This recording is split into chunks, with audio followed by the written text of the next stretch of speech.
Guys, Cindy is here, and by Cindy, I mean Wolfie Cindy. Cindy's really good at just getting right down to business. She just walked straight through this door, took her mask off. A lot of confidence comes in the door. A lot of confidence. Yeah. I think it's also like we really don't make her nervous. Like I think it's kind of easy. Why would we? Right. Like, That is absolutely not true. oh, we do make you nervous. Yeah, I feel so awkward right now. What's it like to be like a magazine model? Is that hard? I mean, you don't Like, do you get have to, like- magazines all the time. It's like kind Yeah, of but like you a just treat. you just got the cover of Maxim. I don't have it here with me because it's up in my bedroom. I saw it in your bathroom, dude. No, it's Next to the lotion. Yes. No, it's up there next to the lotion. It's in my room. Here it is.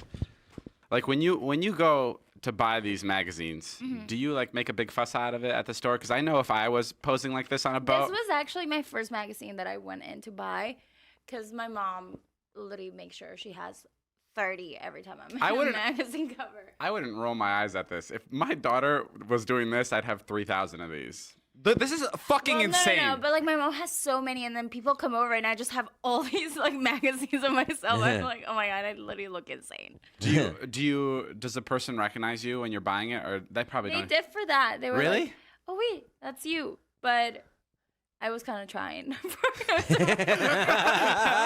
took my mask off. I was like, You were like, I'll take one of these, and you're like, one of these. I don't know if you got a good look. Maybe scan the front barcode. Well, I thought you were perfect to come on here because I was talking to Cindy, and she wants to have her own podcast. Okay. And she wants to have a sex education podcast, which is kind of like what we do, except we don't like educate. you're like, We don't educate much, but we do talk about like masturbating, and I give my take on it. Yeah. So it's very similar. so all of your podcasts are about masturbation. We really try not to, and like we'll re-listen to them, and we'll have to cut. I'm not even kidding. We'll have to cut out like 20, 30 minutes every podcast because we get carried away with some kind of story about a penis. David is poop. presenting at the Masturbation Awards this year. Yeah, I've won 7 years in a row. But what is this sex education podcast? Because I've actually never listened to one, but I actually know some friends that have one. Are you promoting her podcast that doesn't exist yet? Yeah. This is I'm great. like not even sure I want to do it. She's like, I just had the idea for 3 seconds last night. Honestly, I've been talking so much about it that like I feel like it's gonna draw me to do it. Right. Well, might as well. Honestly- Well, what is it? I don't even know what it is. Why are you laughing, Jay? I don't know what it is, but I love it already, Cindy.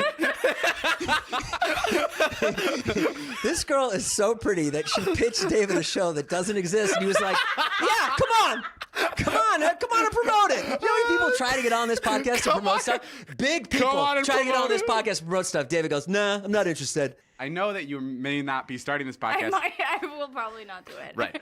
But what is a sex education podcast? And what? I just wanted to have like a place where I could go for all the questions that I had about sexuality because I feel like Okay, here you like, go. growing up, like there's things that you're not comfortable talking about with your parents, and it's kind of like an awkward conversation with your friends. Well, you let's just do don't this. Really have anywhere. To Let's go do this. on. You go and you be free and you ask and I will answer because Jason and I have been doing this for 2 years. We're professional podcasters. You have reversed the roles. Let Cindy interview you. Yeah, Cindy, you ask, like, let's say I would be on your sex education podcast right now. What is something that would be thrown at me? Like, what's a question that, like, what is it like, how, like, what do I do if I'm dating someone for 2 years and we're not having sex anymore?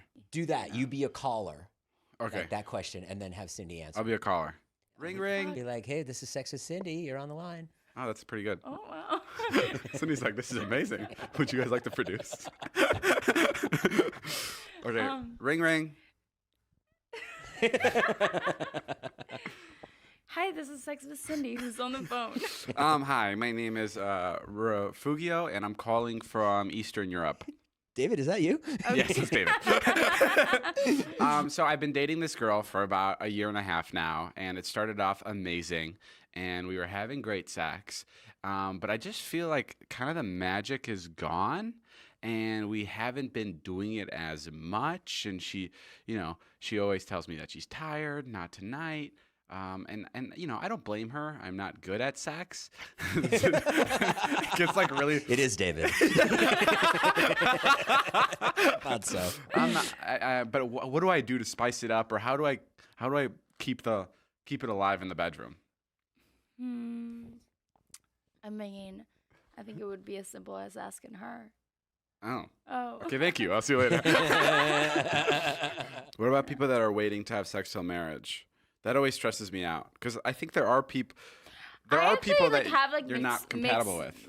Reviews on that because I do think that, like, to each their own, but I feel like sex is like a big part of a relationship for some people, not for everybody.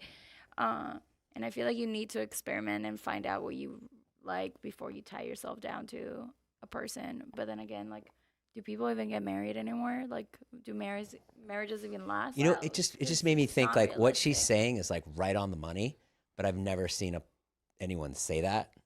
Because it's, really? Yeah, it's kind of like, well, no, I think it's hard to say that. Yeah, but I think that's because when I say that in here, they go, "Oh, you're such a cynic." Yeah. But when you say it, it's like it comes from like horrible personal experiences. But when Cindy says it, it's almost forward thinking. Like when you say it, you're just like, "Oh, you fucking idiot! You just had a horrible life." But when Cindy says it, you're like, "That's amazing." Fuck marriage. No, but I get it. I mean, I think we had this conversation before. Like I always think there's like the right person for you for that time, and like that's really hard to like say and admit. And I know I'm gonna change my mind again. Like in like a year or two, and like my mind always changes about like loving people and liking people, but I think that's what it is. Like I think there's like always, I just can't imagine being with the same person for like 40, 50 years. Yeah. Well, that's the world you live in too. That's the world we live in now. Especially with NFTs. The guy who tries to bring in NFTs into every conversation. Especially because I just sold my Bored Ape. And you have a boyfriend now?